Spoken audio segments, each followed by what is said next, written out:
ঢাকা দক্ষিণ সিটি কর্পোরেশনের মেয়র হিসেবে বিএনপি নেতা ইশরাক হোসেনকে শপথ গ্রহণের দাবিতে চলছে আন্দোলন। আলটিমেটামের অংশ হিসেবে ঢাকাবাসীর ব্যানারে ইতিমধ্যেই রাজধানীর মৎস্য ভবন মোড় সহ কয়েকটি মোড়ে অবস্থান নিয়েছে ইশরাকের সমর্থকরা। মৎস্য ভবন এলাকা থেকে বিস্তারিত জানাতে যুক্ত হচ্ছেন সহকর্মী স্বপন আহমেদ। স্বপন, বেশ কয়েকদিন ধরে আন্দোলন চলছে ইশরাক সমর্থকদের এবং আজকে 10টা পর্যন্ত একটা আলটিমেটাম ছিল শপথ পড়ানোর জন্য। এখন ইতিমধ্যেই বিভিন্ন রাস্তাঘাট অবরোধ করেছে সমর্থকরা। কি আছে আপনার কাছে জানাবেন? জেনে গেছেন যে সকাল 10টার পর থেকে বিএনপি নেতা ইশরাককে মেয়র ঘোষণার দাবিতে মৎস্য ভবন মোড় ইতিমধ্যেই ঘেরাও করেছে তার সমর্থকরা। এই ব্যানার কিন্তু ঢাকাবাসীর ব্যানারে তারা এই আন্দোলন চালিয়ে যাচ্ছেন। এটি কিন্তু আজকে 7ম দিন, অর্থাৎ গত 7 দিন ধরেই আজকে দিয়ে তারা 7 দিন ধরে কিন্তু এই আন্দোলনটি চালিয়ে যাচ্ছেন। গত 7 দিনের যে আন্দোলন ছিল সেটি কিন্তু নগর ভবনের সামনেই ছিল, অর্থাৎ দক্ষিণ সিটি কর্পোরেশন যে নগর ভবনটি ছিল সেটি সামনে ছিল। কিন্তু গতকালকে যখন তারা গুলিস্তান মোড় সহ এই নগর ভবনে দক্ষিণ সিটি কর্পোরেশন নগর ভবনের আশেপাশের এলাকা অবরোধ করে এবং বিকেল 5টার পর তারা আসলে একটি ঘোষণা দেন, একটি আলটিমেটাম দেন যে যদি আজকে অর্থাৎ বুধবার সকাল 10টার মধ্যে যদি কোনোভাবেই তাকে রায় বা শপথ নেওয়ানোর সরকারের পক্ষ থেকে কোনো সিদ্ধান্ত নেওয়া না হয়, তাহলে কিন্তু তারা এই মৎস্য ভবন, কাকরাইল এবং প্রেস ক্লাবের যে সামনে সড়কটি রয়েছে তারা অবরোধ করবে। এবং তারই প্রেক্ষিতে আজকে সকাল 10টার পর থেকেই নেতাকর্মীরা, বিশেষ করে দক্ষিণ সিটি কর্পোরেশন, উত্তর সিটি কর্পোরেশনের বিভিন্ন প্রান্ত থেকে আসলে তারা এখানে আসেন এবং তারা এক পর্যায়ে এই সড়কটি অবরোধ করেন। আমরা সকালে যখন এখানে আসি তখন থেকেই দেখতে পাচ্ছি যে বিভিন্ন খণ্ড খণ্ড মিছিল নিয়ে বিভিন্ন প্রান্ত থেকে বিএনপি সহ বিভিন্ন যে রাজনৈতিক তাদের যে অঙ্গ সংগঠন রয়েছে, অর্থাৎ ছাত্রদল, যুবদল, কৃষক দল সহ অন্যান্য যে সংগঠন রয়েছে তারাও কিন্তু এখানে আসতে শুরু করেন এবং এক পর্যায়ে তারা অবরোধ পালন করেন। এখন নিশ্চয়ই দেখতে পাচ্ছেন আমার ক্যামেরায় যে অসংখ্য নেতাকর্মী তারা এখানে বসে, কেউ দাঁড়িয়ে বিভিন্ন ইশরাকের সমর্থনে তারা ইশরাক হোসেনের সমর্থনে তারা স্লোগান দিয়ে যাচ্ছেন।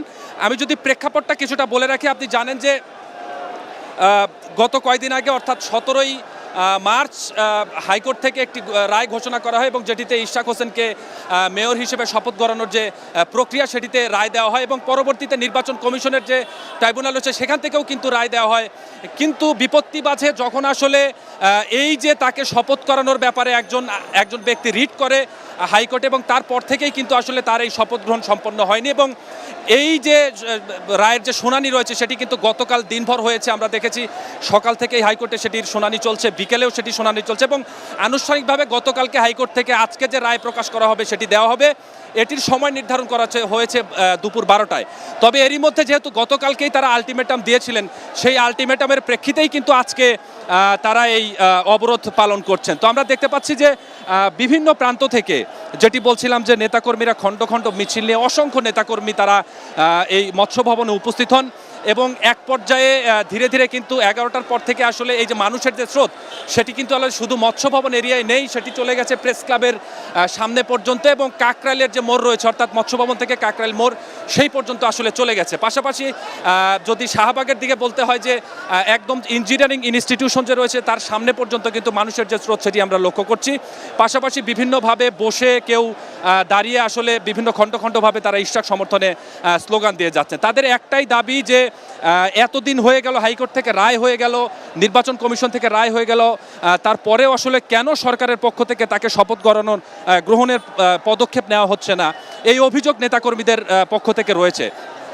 তারা এটিও বলছেন যে যেহেতু ইশরাক সমর্থকদের আরও একটি অভিযোগ রয়েছে, তারা বলছেন যে যেহেতু উপদেষ্টা আসিফ মাহমুদ তিনি ইশরাককে উদ্দেশ্য করে কিছু কথা বলেছেন এবং এই ইশরাক সমর্থকদের মধ্যে এই কথা উঠে আসছে, তারা বলছেন যে তারা আসলে উপদেষ্টা আসিফ এবং উপদেষ্টা মাহফুজের তারা পদত্যাগ চান। পাশাপাশি আপনি জানেন যে কিছুক্ষণ আগেই, ঘণ্টা 3 আগেই যাকে নিয়ে আসলে এই আন্দোলন করছেন তাদের সমর্থকরা, বিএনপি সহ অন্যান্য সংগঠকরা অর্থাৎ ইশরাক হোসেন, তিনি কিন্তু ফেসবুকে একটি পোস্ট, স্বাস্থ্যকর অল টাইম ফ্যামিলি কেক, সব সময় অল টাইম হেলদি লাইফ করেছেন এবং সেই পোস্টে তিনি উপদেষ্টা আসিফ মাহমুদ, সজীব ভুইয়া এবং উপদেষ্টা মাহফুজকে তার পদত্যাগের দাবি তিনি সেই ফেসবুক পোস্টে তিনি জানিয়েছেন। সাকুর, এটি নিশ্চয়ই আপনি দেখেছেন। তো আমার আমার যে ক্যামেরায় আপনি দেখতে পাচ্ছেন যে নেতাকর্মীরা সেই সকাল 10টার পরেই আসলে প্রখর রৌদ্র উপেক্ষা করে এখানে উপস্থিত হয়েছেন। তারা কিন্তু বিভিন্ন স্লোগানে আসলে মুখরিত করে তুলেছেন এলাকাটি। তো তাদের যে দাবিটি রয়েছে গত 6 দিন ধরে যে দাবি নিয়ে আসলে তারা আন্দোলন করে যাচ্ছেন, সেই আন্দোলনের প্রেক্ষাপট কিন্তু কিছুটা পরিবর্তন হয়ে এখন ব্যাপক আকার ধারণ করেছে। অর্থাৎ গত 6 দিন ছিল শুধুমাত্র নগর ভবন, গত 5 দিন ছিল শুধুমাত্র নগর ভবন, এবং গতকালকে 6ষ্ঠ দিন তারা কিন্তু এই আন্দোলনটি গুলিস্তান এলাকায় রাস্তা বন্ধ করেছেন। এবং সেখান থেকে ওই একই দাবি যে যত দ্রুত সম্ভব ইশরাককে মেয়র হিসেবে শপথ গ্রহণ করানো হোক।